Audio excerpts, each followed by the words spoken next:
É, nesse encontro, é um encontro do nosso grupo aí, de reforma tributária, né? E, e que nós vamos tentar apresentar aqui os antecedentes dessa reforma tributária. E vamos, como a ideia hoje era apresentar somente o nosso PLP que nós apresentamos no Congresso, o 054. Mas, como saiu do governo, então nós vamos apresentar o do próprio governo, tá? A nossa interpretação. Entendam que a nossa interpretação, nós tivemos só 2 dias para analisar, quinta e sexta. Então, ela pode ter algumas incorreções, tá? Então, e, e a ideia é fazer uma primeira apresentação para abrir as discussões dentro do nosso próprio grupo. Nós podemos daí discutir os pontos. E daí nós vamos inverter. Aquilo que nós íamos fazer, a reunião para apresentar o nosso PLP, nós vamos deixar para o final, porque daí muita coisa já foi considerada no do governo. Muita coisa mesmo. Então, os principais pontos o governo já considerou. Então, a gente, para agilizar um pouco, a gente deixou para o final o nosso e destacando. Daí nós vamos destacar no nosso o que foi atendido e o que não foi atendido, que talvez depois seja objeto da gente fazer pedidos especiais, tá? Então nós vamos começar. Eu pediria, então, para... quem tá gerenciando aí a apresentação? É a Cristina? Sou eu que está aqui comigo. Então, tá bom. Então, vamos começar a mostrar os slides, então, dos antecedentes aí, então. Tá. Pessoal, eu queria só aproveitar, bom dia a todos. Nós vamos aqui apresentar, agradecer também a presença do doutor Henrique Urbano, que nos auxiliou bastante nesse processo aqui. A intenção, na verdade, é assim, o senhor Hamilton vai fazer a apresentação aqui, vai comentar com vocês, e eu acredito que durante a apresentação vão surgir várias dúvidas, podem ser que surjam perguntas. Quem tiver algum tipo de pergunta, manda para a gente pelo chat, que a gente vai separar e no final a gente pega e faz as perguntas sem problema algum. A gente só preferiu não liberar para todo mundo fazer a pergunta automaticamente, senão a gente tem muita gente aqui na sala, ia virar um debate, acabar não passando. Igual o senhor muito falou, nós tivemos apenas 2 dias para isso, agradecemos muito ao doutor Henrique Urbano, aliás, que nos auxiliou muito. E quem quiser, manda aqui os comentários sem problema algum. Se alguém quiser fazer algum comentário, manda referente a que é, que a gente vai repassando aqui no final, a gente pretende atender todo mundo. Deixa eu abrir aqui já a apresentação.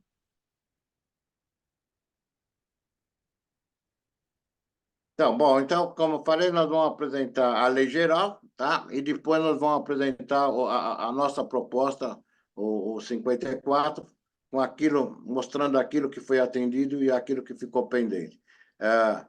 Tanto na apresentação da lei geral como da nossa proposta, houve a contribuição do doutor Henrique Urbano, que está aí também como participando da nossa live, que ele é um advogado tributarista, que a gente já conhecia ele desde os tempos da Sebras, e também ele era muito ligado, na época, com o deputado Laércio de Oliveira.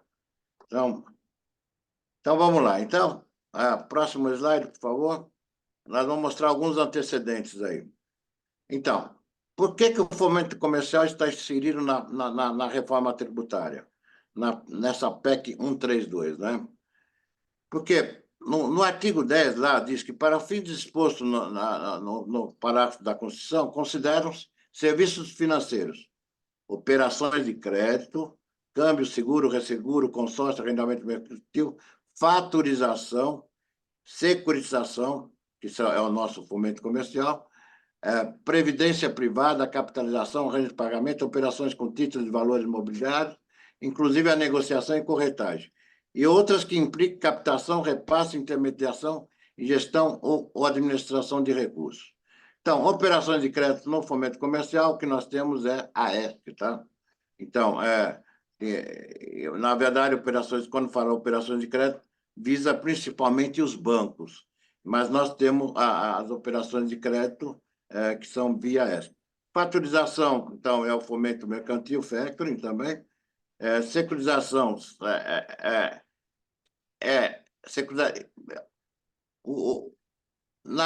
aqui tem uma dúvida aqui, securitização, porque securitização é muito ampla a palavra securitização, além das nossas de ativos empresariais, tem várias outras, do agronegócio, imobiliário e tudo mais, e também tinha quem falava que, na primeira reunião que eu tive com o Lória, o Daniel Lória, deu a entender que FDIC também era uma forma de securitização. Mas também tem outras que implicam captação e repasse de recursos. FDIC também implica captação e repasse de recursos, né? Até quando saiu a PEC, existia uma dúvida se securitização estava dentro ou não, mas aqui, por esse artigo aqui, provavelmente também estaria, né? Então, vamos partir para o próximo.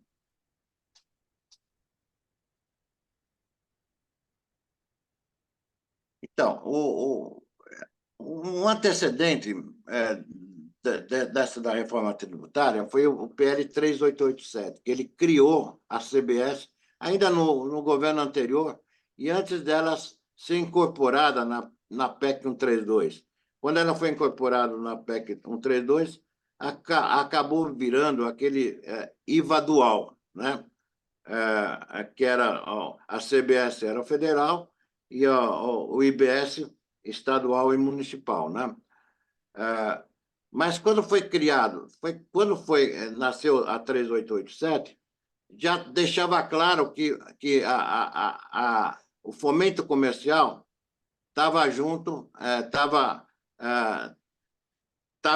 com os bancos, tá? Junto com todo o sistema financeiro. Destacava a sociedade de crédito e empresas de pequeno porte, fomento comercial e securitização de crédito. Então, securitização de crédito já estava aqui muito antes que foi depois incorporado na PEC. Mas uma informação importante aqui, naquela época, o governo já tinha falado que a alíquota da CBS para o setor financeiro seria de 5,8%. 5,8%. Então, mas isso não está valendo. Agora nós vamos ver como ficou, né? Então, aliás, como não ficou, ainda vamos mostrar. É um processo todo especial esse da alíquota. E o importante é que na 887 já falava que as securitizadoras de crédito podiam excluir da base de cálculo os juros pagos para debenturista. Então, eu acho que essa 3887 foi uma grande conquista que nos trouxe para o mundo do mercado financeiro. Uma espécie de isonomia que em algumas coisas é muito boa, porque, por exemplo, o factoring era sempre muito prejudicado, em todas as coisas era sempre prejudicado, né? E até a securitizadora, até chegar ao marco legal. Então, seguindo em frente.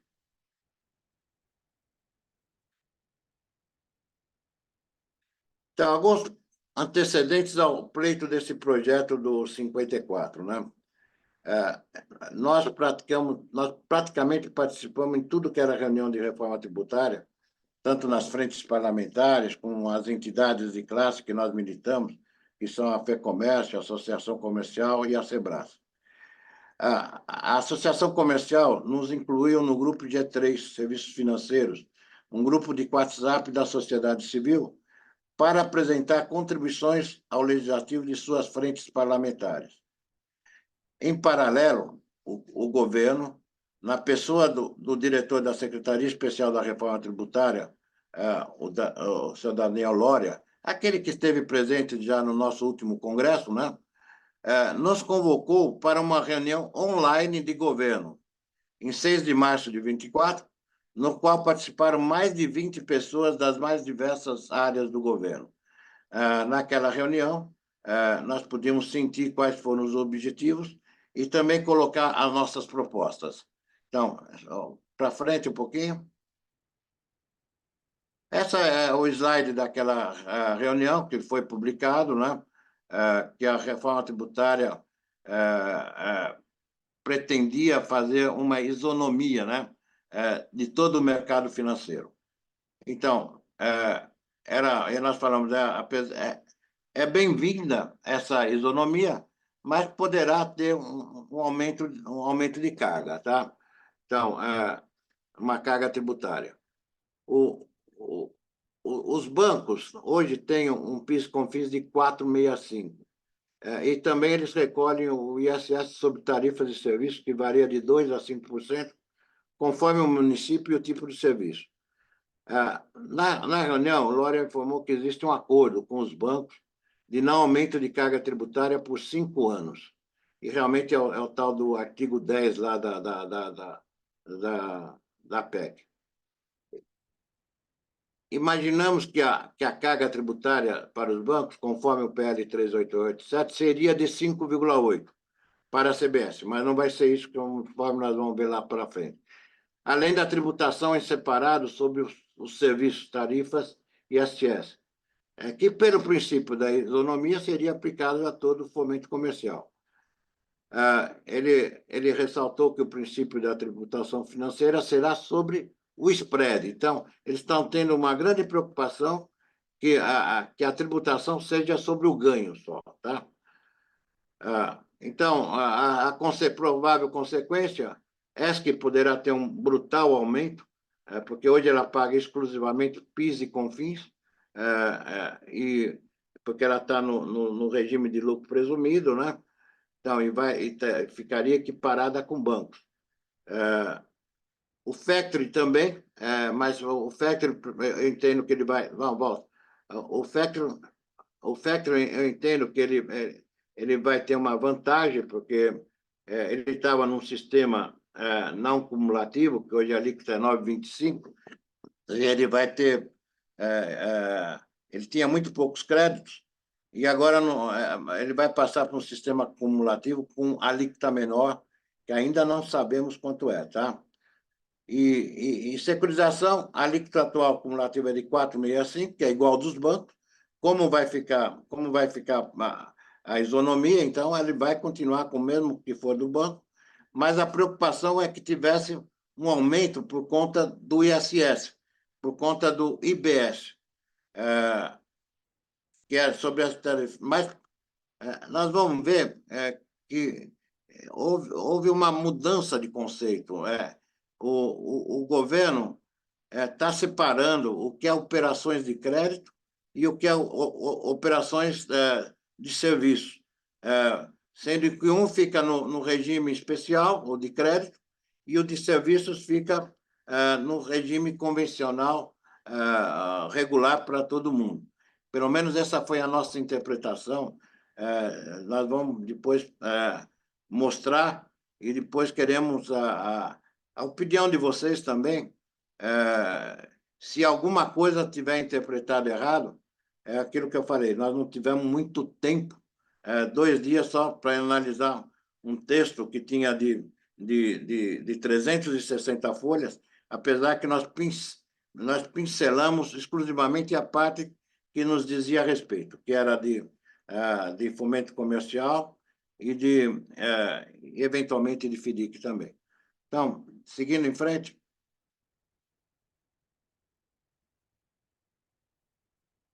Bom, o regime especial é um regime muito bom em princípio, porque ele possibilita a alteração nas alíquotas, né? O sistema normal deve ser em torno de 27%.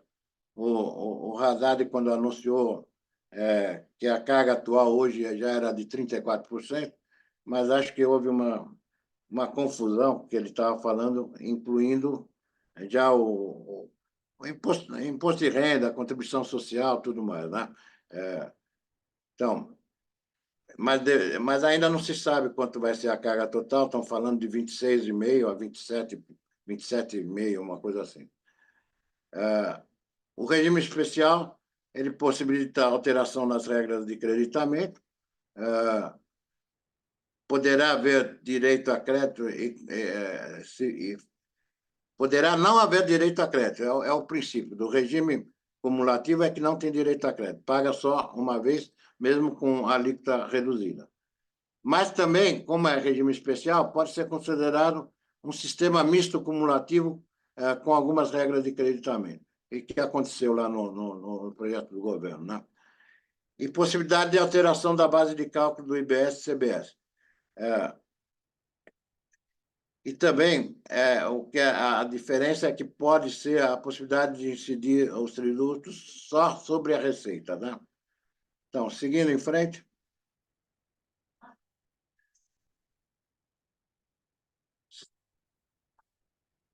Então, a tramitação legislativa. O governo deverá apresentar um projeto completo? Deverá não. Isso, quando nós preparamos, ainda não estava feito. O governo já apresentou um projeto completo sobre o assunto na Câmara dos Deputados. O presidente Arthur Lira deve encaminhar e designar um relator. O presidente, o presidente da República, né, ele quer que seja o Lula quer que seja o mesmo relator anterior, o Agnaldo, mas o Lira tem dúvida se vai acompanhar esse relator. O governo, o próprio governo criou no Ministério da Fazenda 23 GTs de trabalho, um programa de assessoramento técnico à implantação da reforma da tributação, né, e consumo, dando oportunidade à sociedade civil de apresentar seus projetos. Já foram apresentados vários projetos, se não me engano, foram 13 que foram elaborados pelo GT, e o Sinfac participou no GT, que resultou nesse PL 54, que foi protocolado pelo deputado Eros Biondini, né? E vai ser objeto da nossa apresentação no final dessa nossa live, né? Mas essa proposta, antes de a gente colocar na Câmara dos Deputados, nós enviamos também para o Daniel Loria, alguns dias antes, para que ele... porque quando nós tivemos uma reunião com ele, ele pediu para a gente mandar uma proposta do nosso setor. Já tínhamos falado de alguns pontos que já tínhamos mandado por escrito, outros pontos nós falamos durante a reunião, e daí nós mandamos para ele também esse do 0,54. E nós vamos ver que muita coisa já foi atendida, tá? Então, bom, esses projetos originados no GTs, eles provavelmente serão apensados ao projeto geral do governo, podendo que parte das propostas pode ser aceitas pelo relator ou ainda servir de base para emendas ao projeto do governo. Então, os bancos não apresentaram nenhuma proposta no GT3 de serviço, porque eles tinham aquela emenda constitucional do artigo 10, que dava uma proteção já para eles muito grande, que é de não ter o aumento da carga tributária para os próximos 5 anos. Tá? Em frente, por favor. Então, agora nós vamos começar a mostrar o projeto de lei geral, esse que o governo publicou, tá? Então, pessoal, se vocês tiverem algumas perguntas, coloquem no chat. E se quiser depois fazer comentário, alguma coisa também, a gente pode abrir o microfone, basta dizer sobre qual é o artigo que quer falar, tá? Então, mas nós vamos deixar a parte de perguntas, nós vamos tentar acelerar um pouco a apresentação, para deixar a parte de perguntas e respostas para o final, tá? Então, que vocês tenham um conhecimento geral do assunto e depois a gente possa entrar na discussão. Apesar que eu entendo que a discussão vai ser muito bem-vinda no próprio grupo de trabalho que nós criamos, tá? Então vamos em frente. Só mais uma coisa, pessoal. Essa apresentação, alguns já me perguntaram aqui, nós disponibilizaremos depois, tá? Então, essa apresentação também seguirá para vocês. Ok. Então vamos em frente, Sandro. Então, aí nós tomamos o cuidado de colocar tudo que se refere ao nosso setor, né? Então, estamos colocando todos os artigos e na parte da direita a gente faz alguns comentários, tá? Então, nós começamos com o artigo 170, que fala do capítulo dos serviços financeiros, né? Em frente. E daí, no 171, o próximo, Sandro. Próximo, Sandro. E no 171, ele fala o que é considerado serviços financeiros. É aquela definição que nós mostramos já, que estava na PEC, operações de crédito e tudo mais. Mas aqui eles falam operações de crédito, com exceção de securitização e fatorização. Ou seja, esse artigo 171 define as operações que estão sujeitas ao CBS e IBS. E no fomento comercial, nós temos como operações de crédito a ESC, as securitizadoras e as FECs, né? Temos alguma dúvida lá da intermediação financeira, se inclui FDIC ou não. Então, todas essas operações, a gente entende que são operações que são de crédito. Todos esses são contribuintes do CBS para operações, essas operações que estão marcadas aí. Então, seguindo. Daí vem falando todos, arrendamento mercantil, consórcio, gestão de administração, arranjos de pagamento, atividades administradoras de mercado originário, inclusive infraestrutura de mercado depositário centrais, é o caso da B3, seguros, e seguindo. Resseguros, previdência privatizada, operações de capitalização, intermediação de seguros e outros serviços virtuais. Segue. Daí, eles criam o artigo 172, que são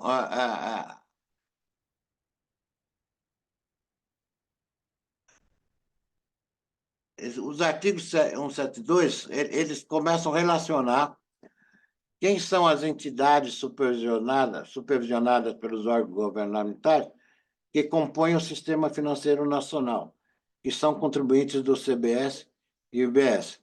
Então, daí entra todo mundo, toda aquela lista que a gente tinha acabado de falar, e descendo um pouco, como na próxima, Sandro.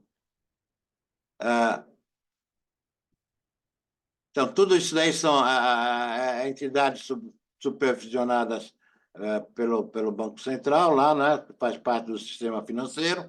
Descendo um pouco. Mas, desce, Sandro, próxima. E daí eles criam uma novidade, gente. E também são tributados os fornecedores que tratam o capítulo desse artigo. São, ainda que não são supervisionados pelos órgãos governamentais. E daí, eles nos incluem, né? Inclui a securitização, o factoring, empresa simples de crédito, muito especificamente, né? Então, como o fomento comercial não é atividade regulada pelo Banco Central, ele foi inserido como fornecedor de serviços financeiros e também contribuinte do CBS e IBS, né? Então, o que eu fiquei muito feliz aqui foi que os FDICs não foram relacionados como fornecedores. e, portanto, eles não são contribuintes. A dúvida é se estariam no item 5, demais fornecedores que prestam serviço financeiro. Eu acho que não. Eu acho que não tem nada a ver. Então, em princípio, eu acho que os FDICs ficaram fora, tá? Era uma preocupação muito grande, e eu sei que houve um trabalho intenso da Anfidic, depois que nós alertamos eles da possibilidade que pudesse vir ser tributado, eles fizeram um trabalho intenso, e eu acho que eles conseguiram excluir os FDICs dessa lei. Então, já de antemão, quero parabenizar a FDIC pelo sucesso na empreitada, porque estava muito claro que os FDICs seriam tributados. Então, mas parece que os FDICs estão fora. Se vocês entenderem diferente, nós podemos abrir uma discussão. Mas a minha preocupação é que, pela definição os FDICs estariam dentro, por ser uma operação de crédito, certo? Mas não está definido aí como contribuinte. Ele não é nem. Ele não apareceu na parte de serviço, de fornecedores. Então, e também teria muita lógica não aparecer, porque seria, por exemplo, é uma espécie de poupança isso daí. Então, seria como tributar o imposto de consumo sobre poupança, né? Então, Hamilton, posso fazer um breve comentário, exatamente aproveitando esse gancho sobre a questão do FDIC e a diferenciação dos demais operações e contribuintes, rapidinho. pois não, por favor. Então, vamos lá. Só um breve comentário. Nessa legislação, você vê que o governo, no 171, ele destaca operações, ele não destaca pessoas físicas ou jurídicas. Ele destaca o que a gente chama de hipótese de incidência ou ou potenciais fatos geradores, né? Tanto é que o fisco ele tomou um certo cuidado em distinguir o que são operações de crédito, fazendo uma distinção específica em securitização e fatorização, dando a entender que a securitização e a fatorização, por estarem elencadas em incisos próprios, eles não só são operações de crédito, mas um apanhado de várias operações, né, uma amálgama de várias operações, né, de crédito e cobrança. E tem o serviço inerente a essas atividades que estão inseridas naturalmente no próprio setor. Já o artigo 172, o que ele deixa destacado? Sempre pessoas físicas ou jurídicas, ou seja, já destaca o contribuinte, né? Seja ele no próprio parágrafo primeiro, seja ele supervisionadas pelos integrantes, né, do sistema financeiro nacional, ou não supervisionados, né, pelos órgãos governamentais, que é o caso da fatorização e securitização em empresas simples de crédito, né? E aí, como que a gente chegou a essa conclusão de por que os FDICs não estão incluídos?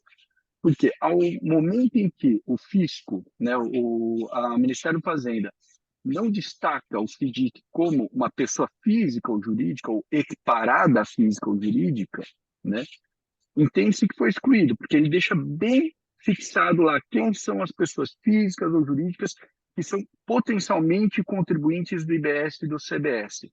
Isso daí, né, o próprio presidente Hamilton havia falado, olha, gente, o FDIC ele não tem a personalidade jurídica, e por essa razão, né, ele é só uma equiparação.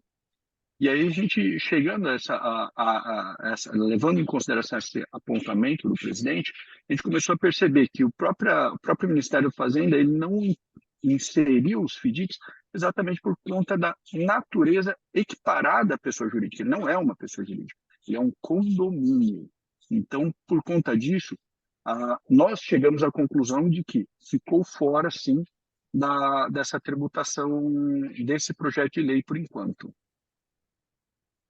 Obrigado, Ok. presidente. Obrigado. Henrique, toda vez que eu estiver falando e você quiser entrar para dar explicação complementar, sinta-se à vontade, tá? Muito obrigado. Então, vamos lá, continuando, então. Ah. Bom, aí é a continuação daquilo que nós estávamos falando, né? Então,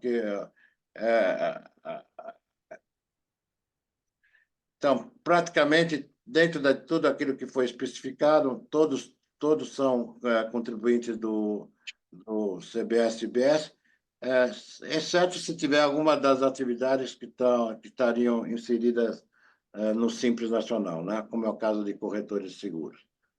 Então, seguindo. Esse aqui é o artigo mais emblemático de toda a lei. Esse foi realmente uma grande surpresa, tá? Eu até vou ler o artigo como um todo aqui.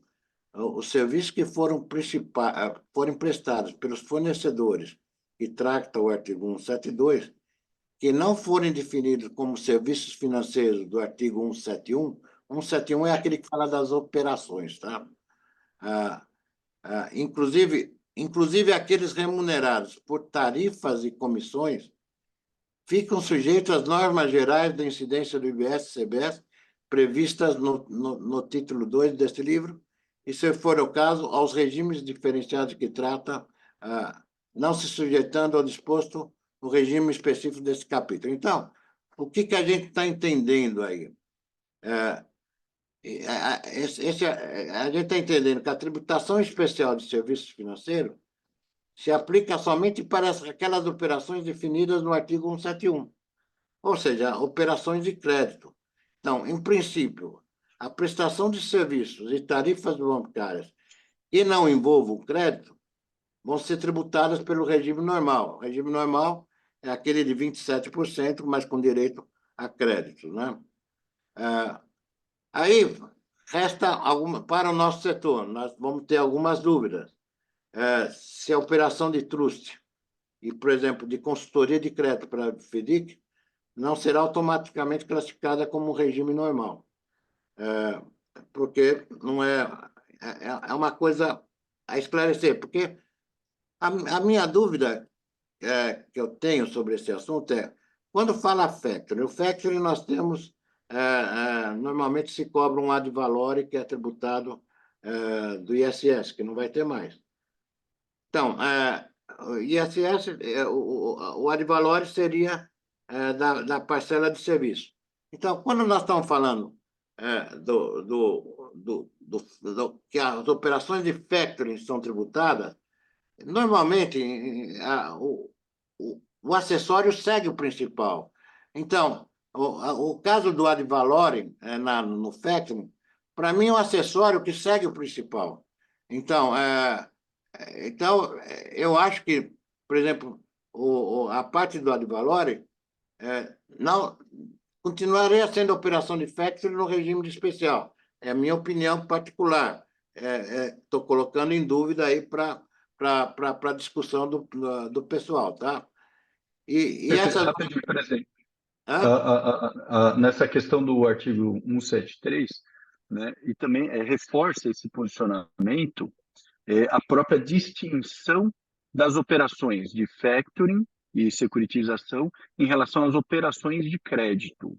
A gente tem essa distinção técnica lá no artigo 171 entre o inciso 1º, o 5 e o 6, no artigo 171, que reforça esse posicionamento em que o acessório segue o principal. Ok, obrigado, Henrique. Então, para mim, essa foi uma grande novidade. Apesar que já desde a época que eu conversava com a PI, ele sempre teve essa ideia, que os serviços seriam no regime normal e que os contribuintes... Tenho até uma live gravada com ele sobre esse assunto, de uma pergunta que eu fiz, e ele disse que sim, os tomadores do serviço vão ter direito ao crédito normal. Então, vai ser tributado. Então, por exemplo, as tarifas que o banco cobra lá. Então, vai ter um sistema que os tomadores de serviço vão ter direito a crédito, tá? Então, continuando. Próxima, Sandro.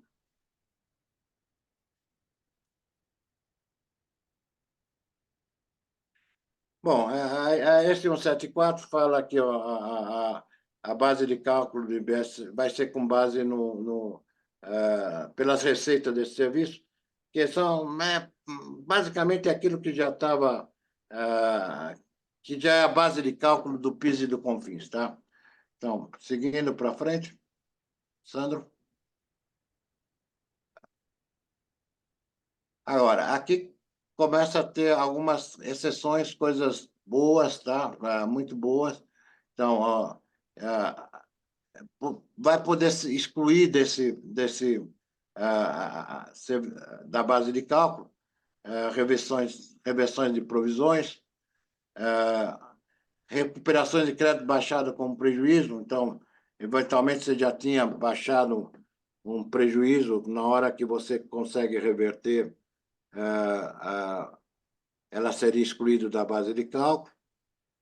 E uma coisa, mas tudo isso vai ser de acordo, vai poder reduzir desde que sejam operações autorizadas pelos órgãos governamentais e realizadas dentro do limite da legislação. Então, continuando.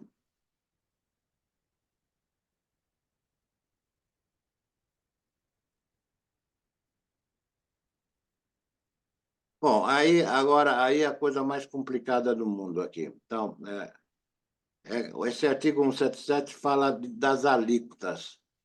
Quais vão ser as alíquotas do IBS e CBS? Então, eles falam que nesses primeiros 5 anos vão ser aquelas que foram fixadas de acordo com as regras do 217. No quadro seguinte, eu vou mostrar o que é esse 217, né? Porque eles vão fazer todo um cálculo, como o governo, os bancos conseguiram aquela regra especial do artigo 10, de não ter aumento da carga tributária por 5 anos, então eles estão fazendo todo um cálculo com base no passado para ver qual seria a alíquota específica do CBS, né?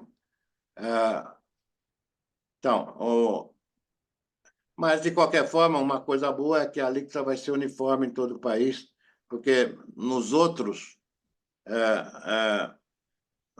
setores tem a possibilidade da alíquota ser diferenciada do IBS por município, tá? O município, o estado, pode ter alíquotas diferentes. E o nosso aqui está falando que vai ser igual para todo o país. Então, mas, na verdade, a gente está esperando uma expectativa muito grande do que seriam as alíquotas. Então, e as alíquotas ainda não estão definidas. Eles vão ser calculadas com base nessa metodologia do artigo 217, que nós vamos mostrar em seguida, tá? O próximo, Sandro. Então, esse artigo 217. Então, de 2027 a 2033, as alíquotas de IBS e da CBS, incidentes sobre o serviço financeiro que trata o artigo 77, serão fixadas de modo a manter a carga tributária incidente sobre as operações de crédito das instituições financeiras bancárias, tá? Bancárias. Mas depois lá fala que é tudo para todo o serviço financeiro, né? E daí vem os critérios. Os critérios, o cálculo da alíquota será feito de acordo com os seguintes critérios. Calculada a proporção da base do PIS e do CONFINS das instituições financeiras bancárias no que se refere tarifas e comissões e receitas financeiras. Isso daqui dá para entender muito claro que o motivo quer saber quanto representa a parte de tarifas das receitas totais do banco de crédito e tudo mais. Um percentual. Isso daí, o objetivo é como a CB, a base de cálculo da CBS e do IBS é a mesma, então, eles vão regular a tarifa da CBS com base nesses cálculos. Descendo um pouco. Descendo. Próximo, Sandro. Próximo, Sandro. Então, eles vão comparar os débitos de PIS e COFINS das demais receitas com isso aí. Mas os bancos alegam o seguinte: puta, eu estava num regime que não tinha direito a crédito. Só que eu pagava um monte de imposto das coisas que eu não tinha direito a crédito, dos meus fornecedores, os mais variados fornecedores que tem, de segurança, de TI, etc. Então, eles falam, vai ser incluído também nesse cálculo o que os bancos já pagavam e não tinham direito a crédito.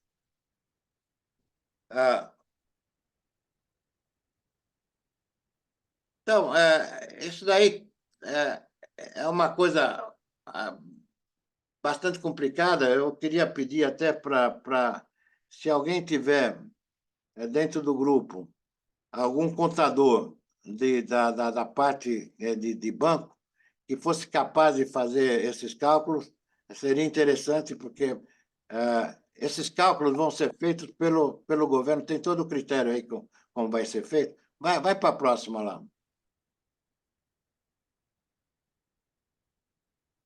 Então, vai ser feito com base de janeiro de 22 a 2024. A proporção entre as alíquotas CBS e IBS, então, é aqueles cálculos do que é serviço, o que é serviço ou o que é crédito, né? E essa metodologia vai ser aprovada por um ato conjunto da autoridade máxima do Ministério da Fazenda e do Comitê Gestor do IBS, após a consulta e homologação pelo Tribunal de Contas da União em um prazo não superior a 180 dias. Então, a alíquota dos bancos e a nossa, por tabela, por isonomia, vai estar postergada até ser feito esses cálculos. Então, reforço mais uma vez, se alguém conseguir ter um cálculo de algum banco o que resultaria essa alíquota, seria interessante para conhecer. Então, bom, vamos em frente. Sandro.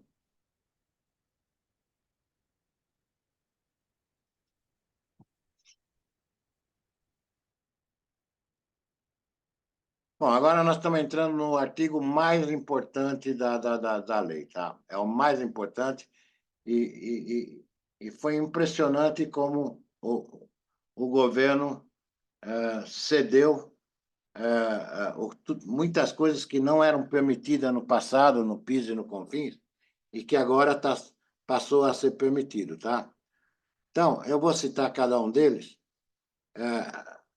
Nas operações de crédito, de intermediação financeira, mediante captação e repasse de recursos, inclusive de securitização, faturação, para fins de determinação da base fiscal, serão considerados a receita desse serviço com a dedução de. Então, o primeiro item é despesas financeiras com a captação de recursos utilizados nas operações, que tratam de 1 a 6. O FEC de securitização está aqui dentro, tá? Então, esse artigo 178 é um dos mais importantes, pois permite a dedução da base de cálculo de pleitos antigos do setor financeiro. Então, por exemplo, essas despesas financeiras na captação de recursos, e que citou especialmente factoring e securitização, então, assim, vai continuar sendo possível deduzir os juros sobre os debêntures pagos na securitizadora, e uma grande novidade, que foi um pleito que nós fizemos em documento por escrito para o secretário Dória lá, que era também incluir o mútuo, os juros de mútuo do factoring também vão poder ser excluídos da base de cálculo. Essa foi uma grande novidade, que não era possível isso daí, era específico para a securitização dos debêntures.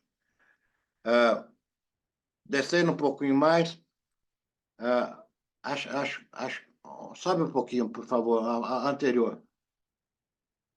Então, outra grande novidade é que o mercado financeiro sempre pediu esse item 3. As despesas financeiras... não é o item 3, não. Esse aqui é de operações especiais. Não é. Segue em frente, é o próximo.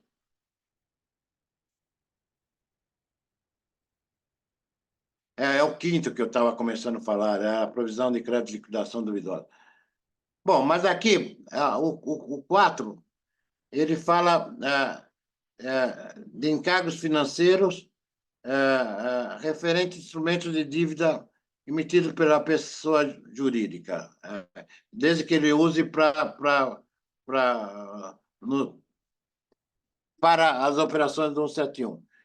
Então, isso daí é o que ele está reforçando, que mesmo o instrumento de dívida, tipo nota comercial, tanto para a securitizadora como para a factoring, vai poder ser excluído também da base de cálculo esses encargos financeiros, tá?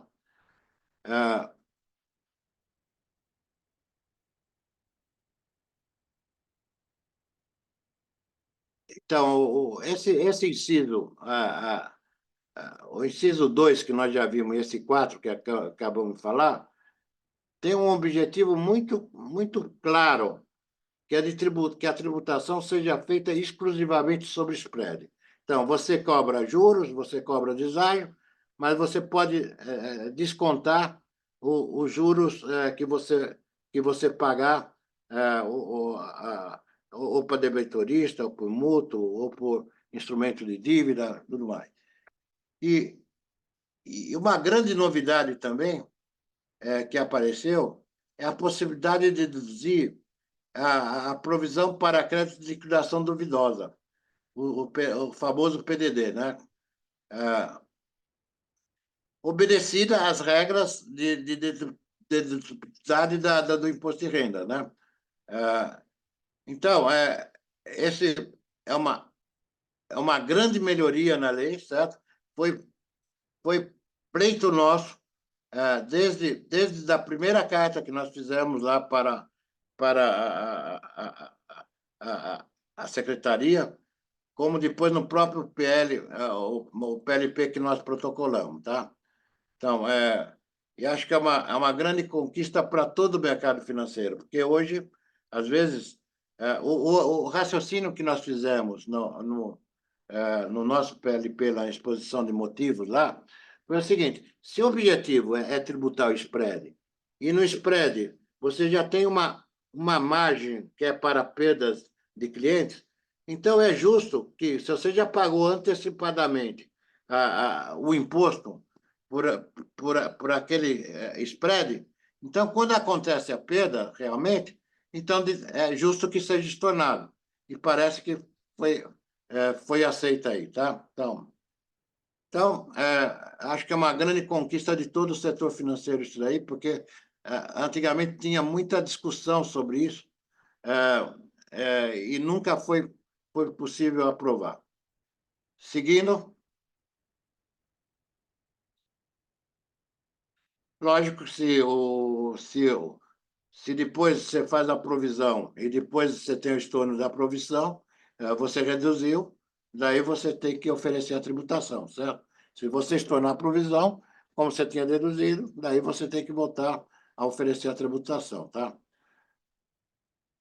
Agora, essas deduções de base de cálculo dessa provisão de crédito de liquidação duvidosa só vai ser válido para as provisões constituídas a partir de janeiro de 2027, tá? Então, só a partir daí é que vai poder ter essas reduções aí. Então, com licença, presidente, só um comentário rápido, bem breve, sobre o PDD. O que acontece?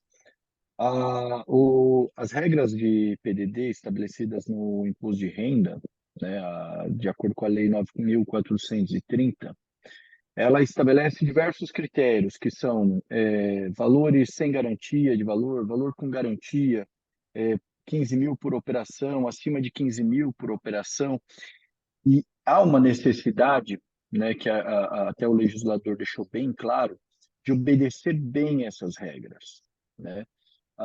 E a gente sabe muito bem que quando a gente recebe, depois de um determinado período, mesmo sem os valores sem garantias, iniciados ou não, procedimentos judiciais, a gente já, os bancos, né, as financeiras que tinham, era permitida a utilização dessa regra do PDD, já tinham abatido do imposto de renda. E geralmente, quando você recebe, o valor é bem. Geralmente já tem alguns descontos e alguns abatimentos, exatamente um recebimento parcial, né? Isso daí o legislador ele aproveitou e deixou claro que, recebendo, mesmo parcial, você vai oferecer a tributação desse valor recebido. Não, e a gente tem que se atentar que não o valor integralmente abatido, né? E a gente tem que buscar sempre, no desenvolver até dessa legislação, deixar claro isso, tá?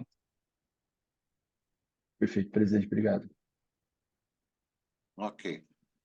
Bom, então podemos seguir, Sandro. Próximo.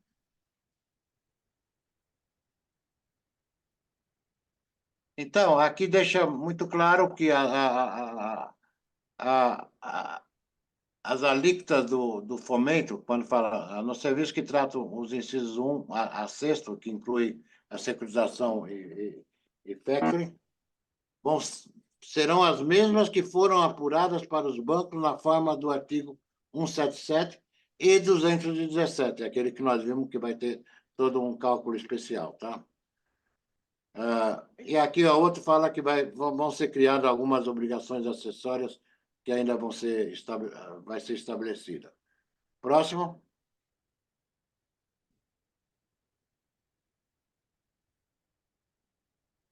Bom, esse artigo 181, ele fala que os cedentes das instituições financeiras que estão no regime regular, exceto do simples, né? Eles poderão se creditar dos juros fator na mesma alíquota que for determinado para o serviço de operação de crédito com base no regime de caixa. Eu tiraria aqui a parte de fator, tá? Porque depois, lá na frente, eles excluíram a possibilidade que seja para factoring e securitização. Então, ok. Os créditos do IBS-CBS vão ser nas mesmas alíquotas que foram que foi pago, né? Mas eles falam que mas com base no regime de caixa. Então, o tomador do crédito só vai poder pegar aquele crédito na hora que ele paga aquela despesa financeira, tá? Então, ok. Então, bom, seguindo.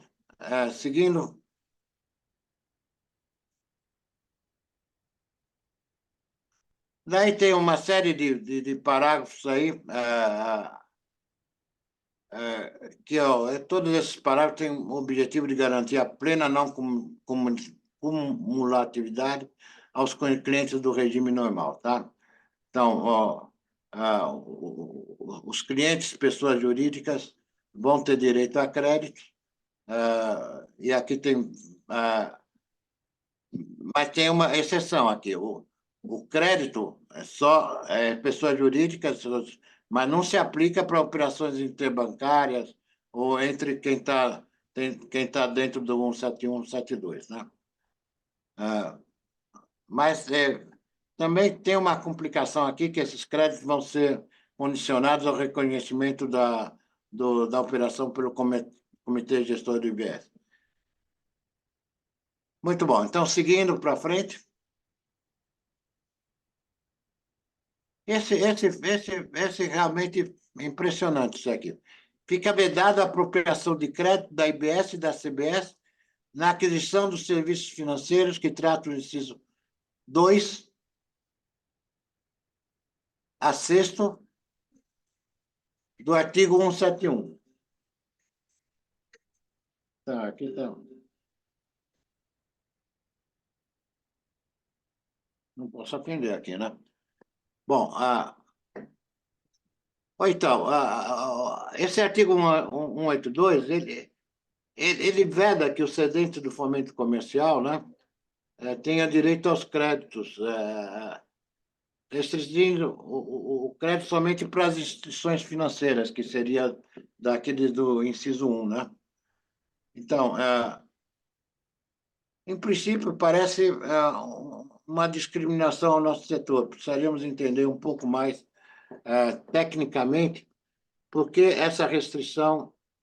Eu entenderia perfeitamente esse artigo se nós estivéssemos falando somente da parte de serviços, tá?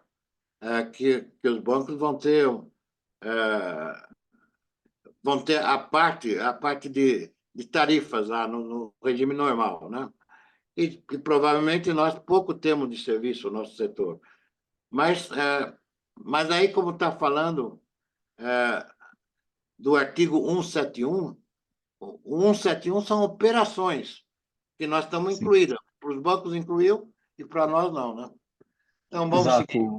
Exato. Pode comentar, Henrique? Então, rapidinho. Esse artigo, quando ele estabelece a vedação aos incisos 2 a 6º, que incluem operações de intermediação financeira, operações de câmbio, as operações com títulos e valores imobiliários, financeiros derivativos, e, em específico, securitização e faturização, além de gerar um desequilíbrio em termos de apropriação de crédito para o próprio tomador, né, para o cedente, a gente tem, de forma indireta, um aumento do preço final na prestação, no serviço e na operação de securitização e faturização, porque à medida que você não toma crédito, esse crédito que você apropriaria, né, que abateria no preço do teu serviço, ele acaba virando um custo seu e não mais algo recuperável. Então, esse é um dos pontos até de alerta que a gente tem que debater e pleitear, talvez, dependendo de qual é a razão primordial por ter feito isso, até para pleitear a possibilidade de manutenção do direito ao crédito dos clientes, né? Esse me parece um ponto crucial para a gente trabalhar, né? Porque, inclusive, é contra todo aquele discurso de isonomia. Que história é essa de isonomia para tudo, menos para o direito ao crédito, né? Então, Exato, presidente. Não, eu acho isso, além de ferir a isonomia, em comparação aos bancos e caixas econômicas e cooperativas de crédito, a gente acaba tendo exatamente essa, esse tratamento diferenciado de forma negativa, né? A gente sai em desvantagem desses bens. a gente perde competitividade nesse negócio aí, né? Exatamente. Então, mas vamos ter que trabalhar nesse ponto. Acho que esse é um ponto crucial para a gente trabalhar, tá? Então, continuando.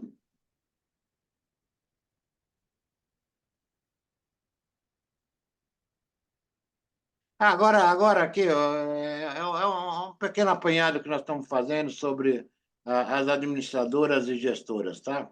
Então, que as administradoras e gestoras também elas vão estar nesse regime específico, tá? Então, gestoras e administradoras de FDIC, tá? Então, continuando. Então, esses serviços de gestão e administração dos fundos vão ser tributados com as mesmas alíquotas que vão ser definidas naquela do artigo 177, que vai valer para todo o setor. Mas aí eles têm um parágrafo único que eu não entendi, que quando for gestor e administrador que não for para serviço financeiro, daí entra no normal, né? Entra no regime normal. Eu desconheço serviços de gestão e administração que não são serviços financeiros. Quais seriam? Não sei. Podemos até entrar depois na discussão disso daí. Ok, vamos para a próxima.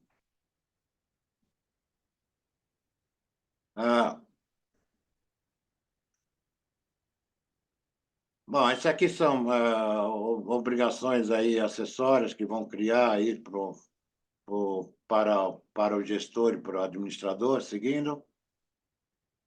Seguindo, próximo.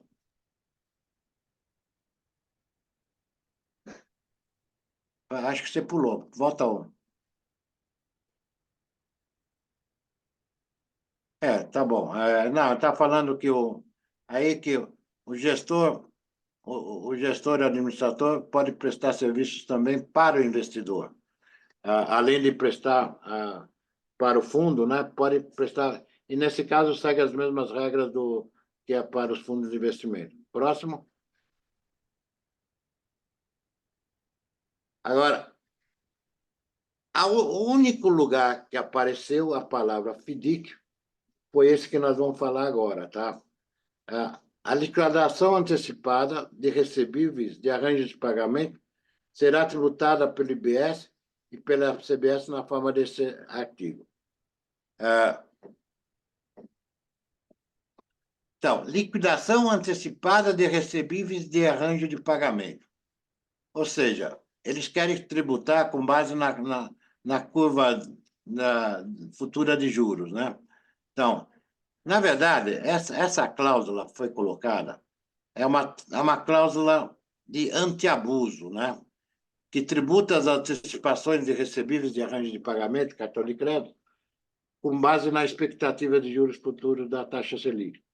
Na prática, pelo menos é o que nós entendemos, talvez seja outra coisa, é para evitar as vendas às vistas que são parceladas no cartão de crédito sem juros. E essa restrição ficou tão forte, não só para o arranjo de pagamento, que eles estenderam isso também para os FDICs. FDICs que praticam operação de antecipação de cartão de crédito, que é o parágrafo 3º.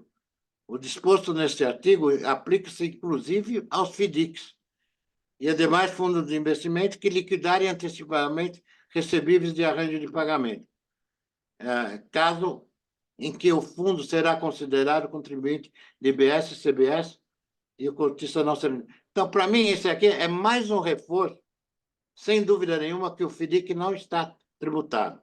Estou falando, se praticar essa operação, é que o FDIC vai ser tributado. Correto, Henrique? Sim, exato, presidente. Ok. Então, seguindo em frente.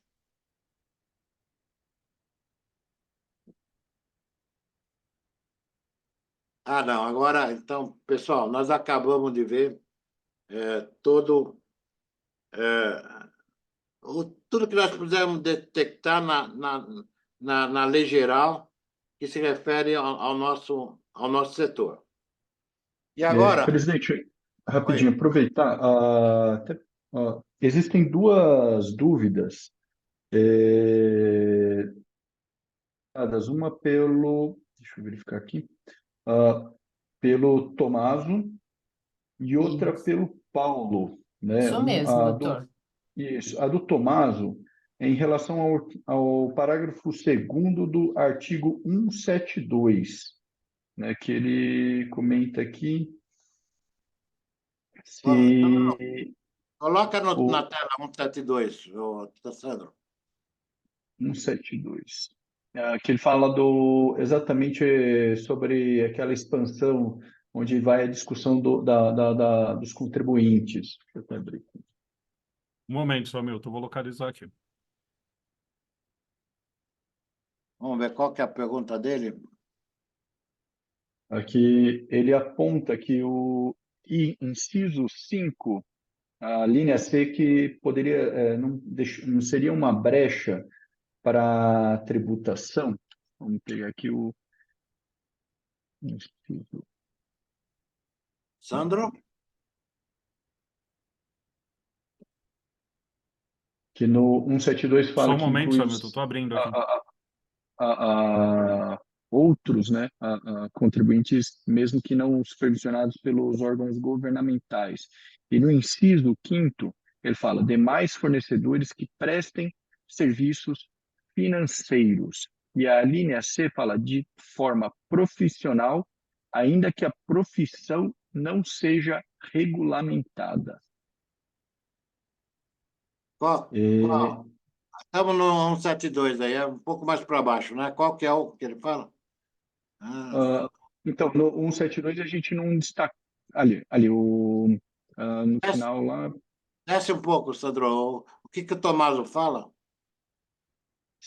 O item C do inciso 5 do parágrafo 2º do 172 não seria uma brecha para tributar os FDICs. É correto, Tomaso? Abre o microfone do Tomaso, por favor. Essa mesma dúvida dele. Mais um slide, Sandro, por favor. Mais um. Aí. Lá no final da página, na ponta, lá, exatamente a linha C. Ah, então, aí o que eu entendo é o seguinte: é, qualquer um que fizer isso daí também seria contribuinte, né? Qualquer um. Às vezes, sei lá, vou falar uma palavra forte aqui, o agiota, por exemplo. Então, é, não é profissão regulamentada e faz de forma profissional e também, sei lá, não sei se o exemplo que eu falei É, foi bom. Na verdade, o que dá a entender do inciso 5º, né, é que ele destaca, aumenta o leque de forma que, verificada que ao desenvolvimento de uma atividade econômica que seja, né, tem que preencher, ao que dá a entender que tem que preencher os 3 quesitos. É o desenvolvimento de uma atividade econômica, modo habitual ou volume que caracterize uma atividade econômica, né? E de forma profissional. Então, eu teria uma pessoa física ou jurídica que exercesse, né, serviços financeiros, né, até comentando em relação ao agiota, né, que fornece serviços financeiros, né, de crédito, né, de forma habitual, como uma atividade econômica, né, e profissional, não tanto quanto a agiota, né? Mas, então, eu acredito que não seria o caso dos FDICs, porque, de novo, como há a distinção da personalidade jurídica e da operação, né? No caso, entre 171 e 172, e o FDIC não tem personalidade jurídica, mas uma equiparação à personalidade jurídica, né? E quem toma os serviços do FDIC são os condôminos, né? Os que têm os ativos aportados no fundo de investimento. Eu acho que nosso entendimento é de que não seria o caso, né? Mas que seria um caso de ampliação, né? De novo, como complementação até o artigo 4º, que fala dos fatos geradores, para desconsiderar formas ou negócios jurídicos, mesmo que caracterizados de outra forma. É tributar tudo e a todos que prestem serviços financeiros. Ok. A gente não sabe exatamente qual foi o alcance disso daí, mas o alcance daí mesmo que não está relacionado acima, se vier praticar essa atividade, vai ser tributado, é isso daí. Então, Exato. E tem mais uma dúvida, que é do Paulo. Sim. Ele pergunta se é sobre, acho que é 182, era o artigo 182 lá da vedação sobre a possibilidade de tomada de crédito, né? 182. Fica vedada a apropriação de crédito do IBS e da CBS na aquisição de serviços financeiros de que tratam os incisos 2 a 7, os 2 a 6 do artigo 171. Artigo 18182. Perfeito. Então, ah,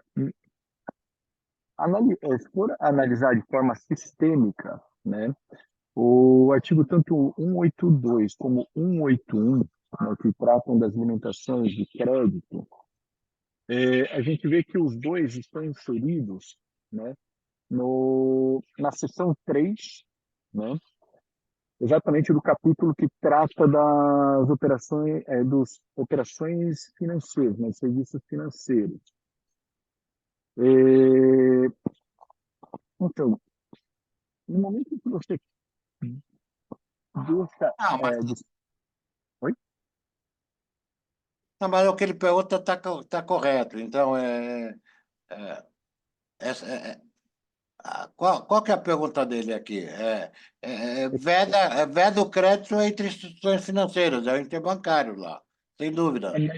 Eu acho que dá a entender que é mais amplo. Veda crédito na aquisição de serviços financeiros, né,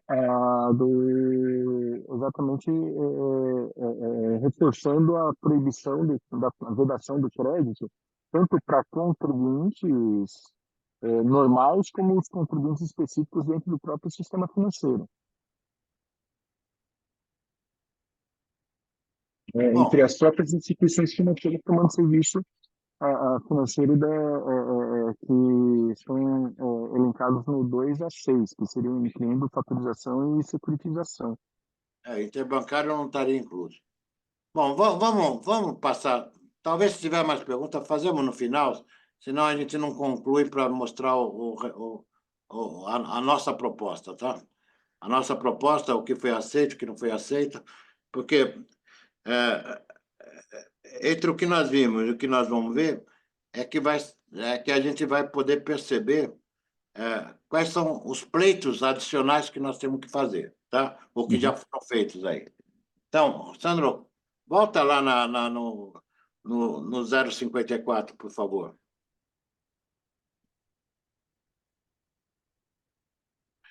Muito bom. Então, o 54, esse foi aquele que nós apresentamos protocolado lá na Câmara. Então, eu estou querendo acelerar, então, tudo que está em cinza coisa, pro forma, tá? Que é da própria PEC e tudo mais. Então, ou foi para introduzir o nosso PLP, certo? Então, mas depois nós destacamos, segue um pouco. Segue, Sandro. Segue, Sandro. Sandro, próximo. Daí nós destacamos. O que nós fizemos? Nós fizemos verde é tudo que foi aceito. O cinza é aquele que também é parte da própria PEC, tá? Então, não... e o amarelo é aquele que está em dúvida, tá? Então, o que entrou, então? O que entrou no artigo 2 entrou que nós estamos sujeitos ao regime específico, certo? Crédito, fatorização e securitização. E eu tinha colocado aqui uma proposta que era para não tributação dos FDICs, tá? Não se aplica os dispositivos dessa lei aos serviços previstos no inciso 2 e 4 do CAPT, quando realizados por entidades de investimento, no país que tem estrutura de gestão profissional enquadrada no regime específico previsto no artigo 18 da Lei 14.754. Essa aqui foi aquela lei que nos excluiu do Come Cotas, tá? Então, nós estamos colocando aqui. Mas aqui está em amarelo, mas eu acho que essa altura do campeonato já pode virar verde, tá? Porque, para mim, está aceito, ou seja, a FIDIC não está contemplado, graças a Deus, tá? Então, próximo.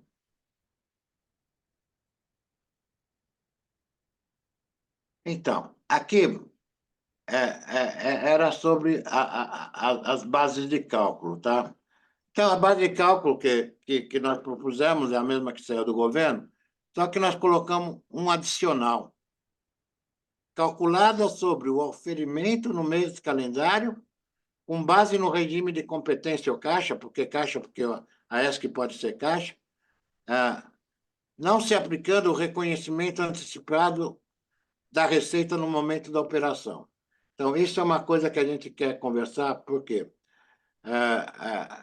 nós temos um tal de ato declaratório 51 de 94, ou seja, 30 anos atrás, que obriga que as FECs reconheçam a receita antecipadamente no momento da operação. Quando o regime de competência, você reconhece a receita proporcional, pro rata ao prazo do empréstimo, alguma coisa assim. Mas é uma exceção que factoring ela tem que pagar antecipado todo a receita antecipada sobre a operação. Se é uma operação de 6 meses, você paga seis meses antecipado, quando os bancos pagam pro rata. Isso é regime de competência. Agora, regime de caixa é quando você realmente recebe. Então as ESCs têm essa vantagem do regime de caixa, e esse regime de caixa dá uma vantagem adicional, porque se ela tem um prejuízo com o cliente não paga, ela simplesmente não reconhece, então nem precisa aplicar aquela exclusão da base de cálculo das perdas com clientes. Ela simplesmente não paga, porque é regime de caixa, né?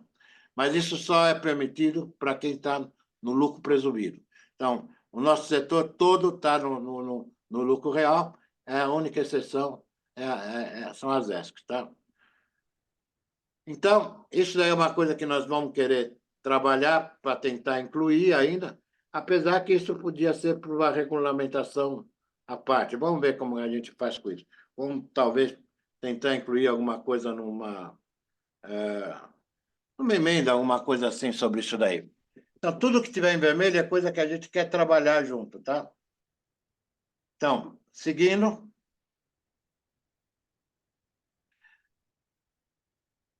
Então, aqui também quase tudo foi atendido, gente. Então, as reversões de provisões e recuperações de crédito baixado com perda já está lá com as próprias palavras que nós colocamos aqui, está lá, que nós já vimos.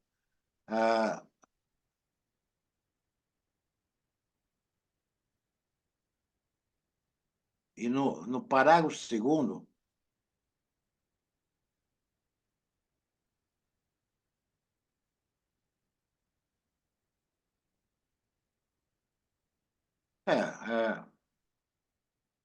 eu não entendi por que nós colocamos verde aqui. Deixa eu ver. Como as operações do setor já são tributadas pelo PIS/COFINS com base nas mesmas medidas, sugere-se que a legislação complementar que regula o regime específico das operações de serviços siga os parâmetros atualmente previstos na Lei 9.718, a qual considera... Aqui estava falando da receita bruta. Bom, aqui, na verdade, isso daqui seria... Para mim, seria o cinza também, tá? E também não integram as bases de cálculo do IBS e da CBS. Nós colocamos especificamente com esse título, mas também era o que estava lá, o parágrafo 3º, que é o que está na própria PEC, né? Vamos para o próximo, por favor. Bom, e aqui era aquela parte mais importante, né? O que pode excluir. Então, despesas, comissões, corretagem, apareceu lá igualzinho.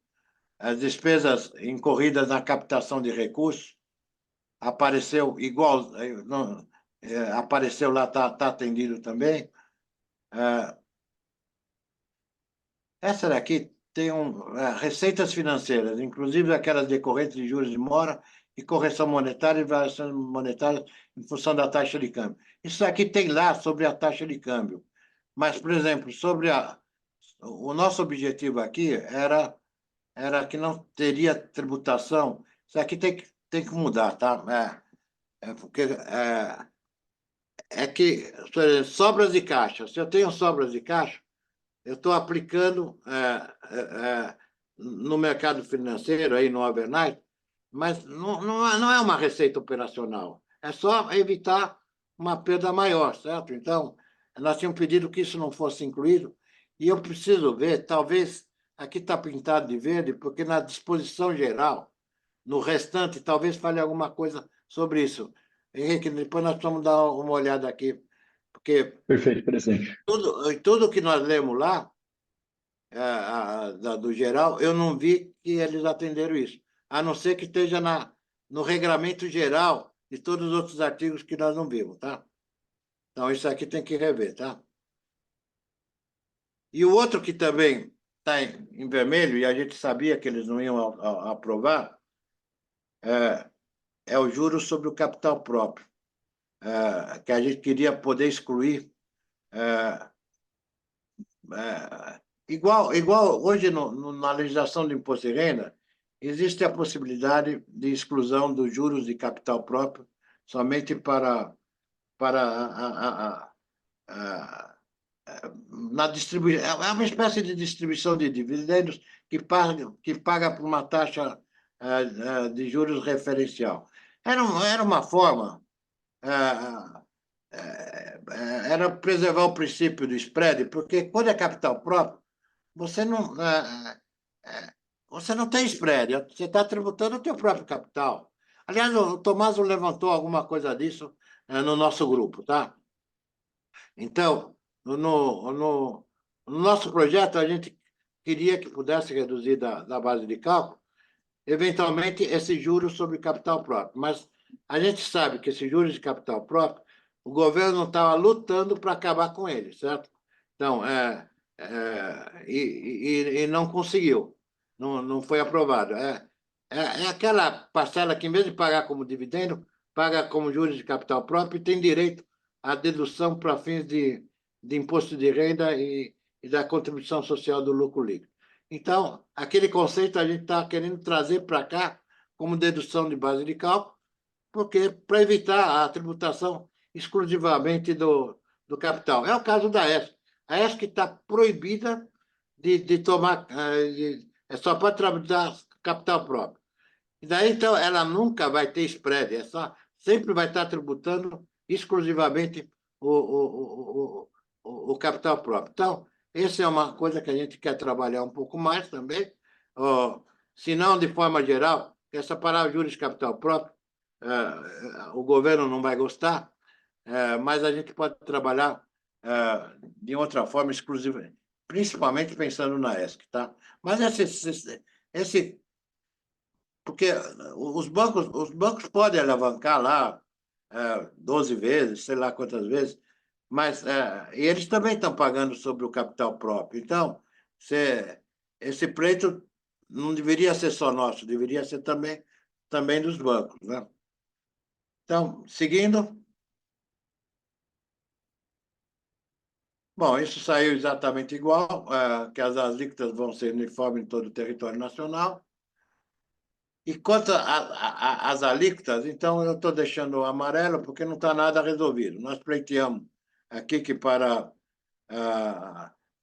manter a carga que fosse o 465 que a gente paga, e mais um IBS que a gente tinha chutado aqui de 1,15, pensando que os bancos poderiam ser esse número. Que nós fizemos uma conta lá, que se um terço das receitas dos bancos fossem de serviço, a parte com uma alíquota média de 3,5%, daria esse 1,15%. Mas a gente acabou, no projeto que saiu, acabou vendo que a parte de serviços de tarifas ficou na tributação normal. E nas operações de securitização, a gente tinha pedido que continuasse a mesma coisa de 465, mas também vai depender daquele cálculo lá do 177. Esse cálculo, pode ser que esse cálculo acabe resultando menos do que o 465, tá? Por isso que eu estou curioso de saber, alguém calcular quanto que é quanto poderia ser esse número, tá? Bom, e aí eu tenho um caso específico que eu pedia que para a ESC fosse exclusivamente essa alíquota de 365, que é o que ela paga hoje, tá? Então, continuando. Aí tudo mantivemos o texto da 132, que está no nosso projeto lá, continuando. Também, então, nada de importante, continuando. Então, acho que aí nós estamos acabando a nossa exposição, mostrando o que saiu na lei geral, o que era a nossa proposta. Muita coisa da nossa proposta já foi aceita, então até esvaziou a nossa proposta, porque já está aceito, salvo um ou outro caso que a gente teria agora que trabalhar para conseguir incluir, né? Então, agora que seria a hora das perguntas. Tem mais gente aí que queira fazer perguntas? Como... Não tivemos, seu Hamilton, somente o seu Tommaso complementou aqui o comentário que ele havia feito sobre a possibilidade, né, de tributação do fundo, da seguinte forma: complementando a pergunta, um grupo de pessoas ou uma pessoa prestando serviços financeiros ou a isonomia, eu vejo que terá tributação no FIDIC. Ou o texto da lei deixa claro, ou a vontade arrecadatória irá cobrar no futuro próximo. Então, esse é um dos temas que a gente vai ter que acompanhar realmente, né? Um grupo de pessoas ou uma pessoa prestando serviços financeiros. Sim, ou a isonomia. Eu vejo que terá uma tributação no FIDIC. Um grupo de pessoas seria o pessoal que tiver os cotistas do FIDIC. É porque o artigo 172 fala, né, de alguém que está prestando, né, Sandro? Põe de novo, por favor, Mas aquele daí parágrafo segundo. aí, alguém que está prestando não tem nada a ver com o FIDIC, a não ser que ele está falando dos cotistas subordinados que estão no FIDIC. Mas daí são É, coisas diferentes, né? vamos abrir para ele, seu Hamilton, ele fala para a gente o que ele está É pensando. isso aí, Tomaso, coloca aí tua preocupação aí. Agora, seu Tomás, é só o senhor mesmo abrir o seu microfone, já está liberado, tá bom? Acredito que agora vocês estão me ouvindo, ok? Sim. Estamos Bom ouvindo, dia, sim. bom dia, bom dia. Tudo bem? Eu Tudo penso o bem. seguinte, Hamilton, para ser breve. Há vários pontos no projeto de lei, tá, que fica em dúvida se FIDIC será ou não tributado, né? Todas as outras atividades de serviço financeiro nosso, no projeto de lei, está bem claro, né? Você vai ser tributado por essa alíquota, por essa coisa. O FIDIC sempre está naquela zona cinzenta, né? Ou você tem uma parte da sua apresentação que você tentou colocar que os FIDICs estão totalmente fora dessa legislação. O que eu penso é o seguinte: está deixando o doutor Hermano muito mais competente do que eu para falar. Há várias brechas, tá, que vai permitir no futuro, na minha visão, tá, que se coloque, olha, uma pessoa, um grupo de pessoas que prestam serviço financeiro. Você colocou bem, cotas subordinadas. Um cotista pode também ser um cotista simples, não da cota subordinada. Isso pode tudo, se amanhã, numa interpretação da vontade arrecadatória, olhar a legislação que agora vai ser aprovada, né, ou que será aprovada no futuro, e dizer o seguinte: olha, nós realmente temos aqui uma operação financeira. Pelo princípio da isonomia, eles têm que pagar, como o banco, como os outros serviços financeiros. E aonde eles podem se apegar a isso? Tá? Podem se apegar nessas brechas que estão na legislação. Então, tem uma das passagens tuas, Hamilton, não vou me recordar de cabeça qual é, tá? Que você coloca, eu tentei colocar que o FDIC era totalmente isento, acho que é artigo 182, alguma coisa assim. Eu acho que isso tem que ser muito forte.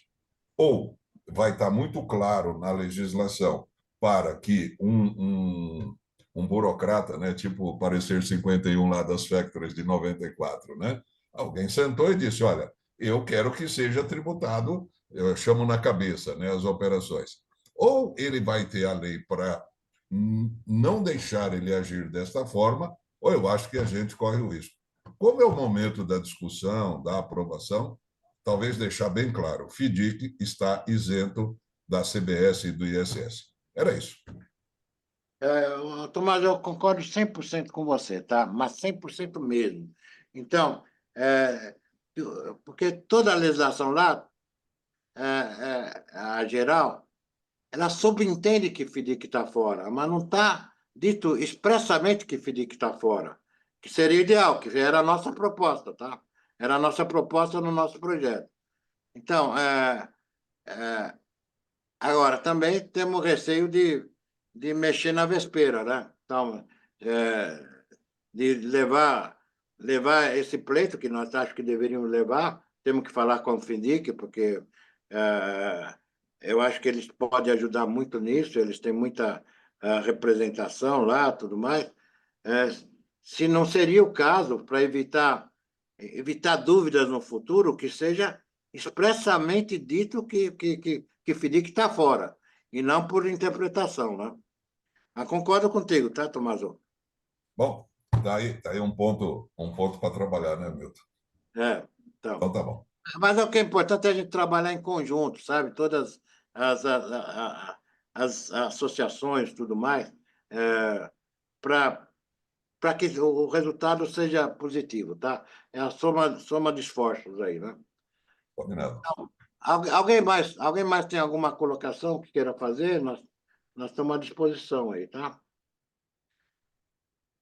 Hamilton, o Urbano pediu desculpas, ele tinha aquele compromisso às 11 horas, né? Ele ficou com a gente até um pouquinho antes das 11, mas falou que qualquer coisa que a gente precisar, né? Ou os participantes desse nosso webinar, se tiverem alguma dúvida, depois recebendo o material, fiquem à vontade de nos enviar as suas interpretações, suas dúvidas, tá? Para a gente ter material também para trabalhar nesses pedidos próximos. Eu queria uma ajuda se alguém consegue, tem um contador de banco, alguma coisa, que consegue fazer aquele cálculo de quanto seria a alíquota, pelo menos no caso específico deles, ou de forma. Porque lá vai ser a média de 2 anos, mas se a gente pudesse pegar um caso de um único mês e já ter uma ideia de quanto seria, só para ter uma base, porque eu estou com o sentimento que é capaz que seja menor ainda do que aquela que nós tínhamos, tá? Então, mas não sei, alguém precisa calcular para ver o que é, né? Muito bom. Então, pessoal, se ninguém tem mais nada para falar, eu agradeço aí a participação de todos.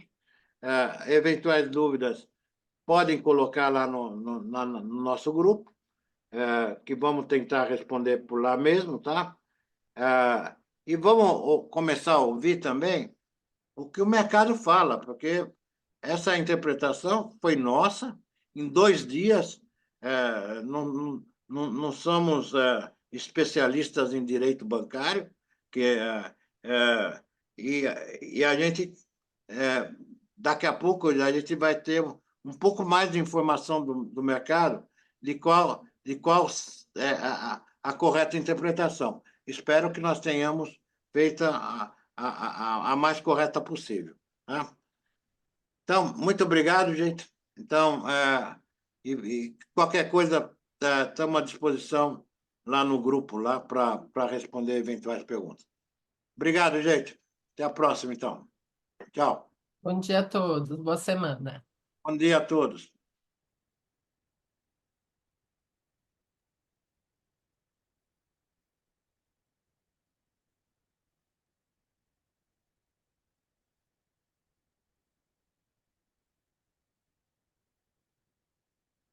Tem uma pergunta sobre o material, nós enviaremos o material para todos que participaram, tá, pessoal? Todo mundo vai receber esse material.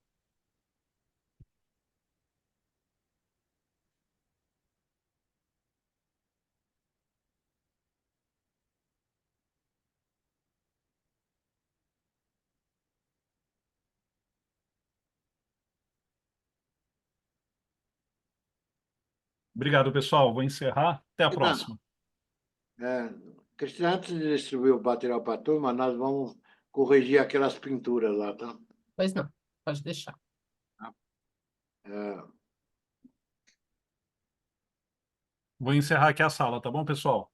Tchau, obrigada a Obrigado, todos. obrigado, Samilton. Obrigado, Cristina. Obrigado a todos os participantes. obrigado, pessoal. Até a próxima, então.